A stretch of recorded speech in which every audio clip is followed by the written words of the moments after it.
America के Baltimore शहर में उस वक्त हड़कंप मच गया जब फ्रांसिस स्कॉट ब्रिज एक जहाज से टकराने के बाद ढह गया। रिपोर्ट्स की माने तो घटना बाल्टीमोर शहर के समय अनुसार 25 मार्च को सुबह 1:30 पर हुई। मीडिया रिपोर्ट्स के मुताबिक घटना में किसी के भी हताहत होने की खबर नहीं है। 6 लोग अब भी लापता हैं। रेस्क्यू ऑपरेशन जारी है। सुनिए घटना पर प्रेसिडेंट जो बाइडेन ने क्या कहा। The scene estimate 8 people were unaccounted for still, not still, were unaccounted for. That number might change. 2 have been rescued, 1 without injury, 1 in critical condition. And the search and rescue operations continue for all those remaining as we speak. I spoke with Governor Moore this morning, as well as the Mayor of Baltimore, the county executive, both the United States senators and the congressman. And my Secretary of Transportation is on the scene. I told them we're going to send all the federal resources they need as we respond to this emergency. I mean all the federal resources. We're going to rebuild that port together. Everything so far indicates that this was a terrible accident. At this time, we have no other indication, no other reason to believe there was any intentional act here. Personnel on board the ship were able to alert the Maryland Department of Transportation that they had lost control of the vessel, as you all know and reported. As a result, local authorities were able to close the bridge to traffic before the bridge was struck, which undoubtedly saved lives.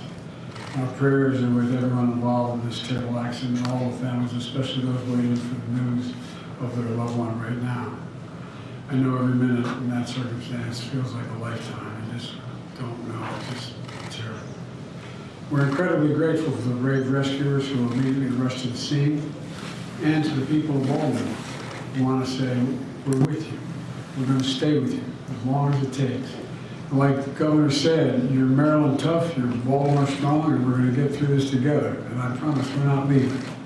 Here's what's happening now. The search and rescue operation is our top priority. Ship traffic in the port of Baltimore has been suspended until further notice. And we'll need to clear that channel before the ship traffic can resume. The Army Corps of Engineers is on the spot and is going to help lead this effort to clear the channel. The Port of Baltimore is one of the nation's largest shipping hubs. And I've been there a number of times as a senator and as vice president. It handles a record amount of cargo last year. It's also the top port in America for both imports and exports of automobiles and light trucks. Around 850,000 vehicles go through that port every single year. And we're going to get it up and running again as soon as possible. 15,000 jobs depend on that port. And we're going to do everything we can to protect those jobs and help those workers. The bridge is also critical for travel, not just for Baltimore, but for the Northeast Corridor.